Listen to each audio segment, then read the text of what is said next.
Good morning mga kabiyahero dyan. Ayan, so for today's video mga kabiyahero, nasa San Juan, Batangas tayo ngayon sa Laia Beach Resorts. Ayan, so ipapakita ko sa inyo. Ayan, so napadpad tayo ngayon. Ito yung adventure natin. Ayan, grabe, napakaganda yung swimming pool. Nasa bungan pa lang tayo, nakikita na natin yung swimming pool. Ayan, so papakita ko sa inyo mga trops, mga kabiyahero, yung ito, yung akala ko pasyalan to mga kabiyahero. Ayan, no. Yun pala, akala ko playground yan. Yun pala hindi.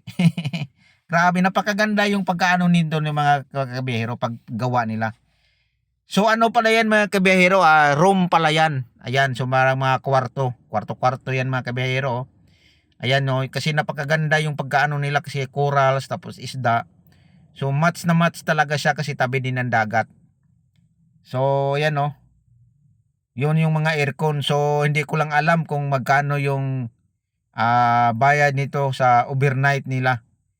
Grabe, napakaganda din yung room nila mga kabehero. So, ano lang yan mga kabehero, kwarto lang talaga. Hindi ko rin alam kung mayroon ba yung CR.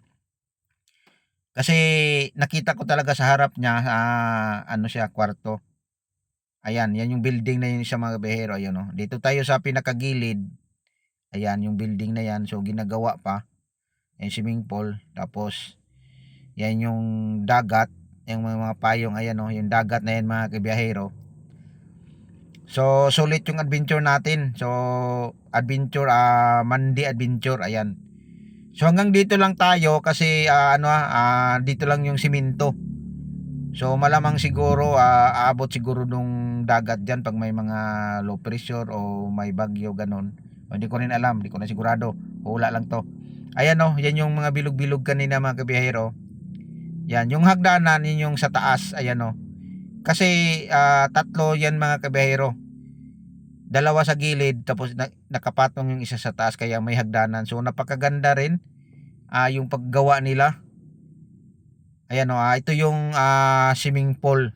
Ayan, itutur ko lang kayo sa Laia Beach Resorts. Ayan, kung sakaling mapadpad man kayo dito, mayroon na kayong idea kung mapanood na yung video nito. Ayan. So sa may San Juan to, Batangas mga kabiyahero. So pupunta tayo dyan sa may mga payong na malilit kasi medyo malayo. Nandito pa tayo sa may bandang swimming pool. Papakita ko lang sa inyo mga kabiyahero kung gaano kaganda yung dagat at saka buhangin. So, papakita ko lang. So, maya-maya, dali lang kasi papunta na tayo doon. Nagdandahan lang tayo naglakad para hindi gaano magalaw yung pag-ano natin, pag video natin kasi hindi yung video natin na katulad sa mga mamahalin na mga GoPro na wala talagang alog. So napakaganda talaga yun. So ito, CP lang yung video natin kaya ayan. So pwede naman siguro yung CP natin. Basta dandahan lang tayo magano. Kumbaga walang tawag nila doon, stabilizer ba yun?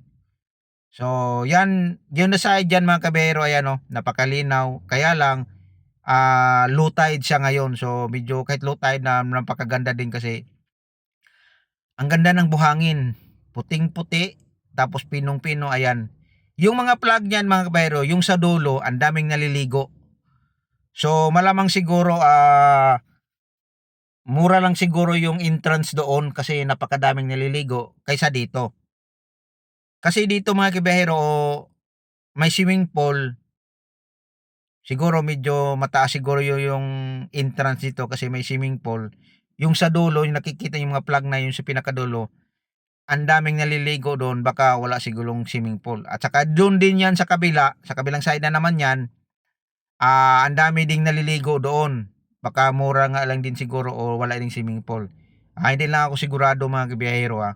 At least pag makita nyo yung video nito, mayroon na kayong idea kung medyo doon kayo sa mababa o medyo doon kayo sa may swimming pool. Kaya mayroon na kayong option o pagpilian kung saan kayo gusto. Pero yung video nito, yung sa tinatayuan ko mga kabiyahero, pwede ka dito mag-overnight kasi mayroon din ditong restaurant. So, hindi ko rin alam kung pwede ba magbaon dito o magdala ng pagkain. Ayan, so Kasi hindi na tayo nakapag-inquire kasi umuulan. Naabutan tayo ng ulan. Ayan, so nandito na tayo sa tabi ng dagat. Ayun, ang ganda ng mga payong nila mga kabihero. So dito naman sa tinatayuan natin, mayroon naman siyang naliligo doon lang sa swimming pool, wala pa sa dagat kasi hindi ko rin alam kung konti lang bang tao pag ganitong araw, baka Sunday o Saturday marami. So hindi ko rin alam or nagkakataon lang siguro na walang naliligo o mayroon namang naliligo dito mga kabihero kaya lang konti lang talaga. Siguro mahal siguro dito. 'Yan ang pagkakaano ko kasi pwede dito mag-overnight, may tulugan at saka hindi ko rin alam kung kasi may ano dito mga kabihero, may restaurant siya. So kumbaga parang private style na hindi mo na kailangan ng magbaon kasi meron sila o hindi ko rin alam kung paanong ano nito kasi hindi na talaga ako nag-ano, nagtanong-tanong, nagbibideo lang ako, kukuha lang ako ng idea kung sakaling mapanood mo lang 'to ng video, mayroon na kayong idea na konti lang. Hindi talaga na pulido na naka-inquire tayo lahat kasi, hindi na din naman ako nagtagal dito mga kabihero kasi umalis na rin kami. Napakaganda yung dagat mga kabihero. Kahit low tide siya pero maganda pa rin yung dagat kahit medyo maalon-alon. Pero hindi naman yan kalakihan yung alon mga kabiyahero, yung natural lang talaga na alon siya.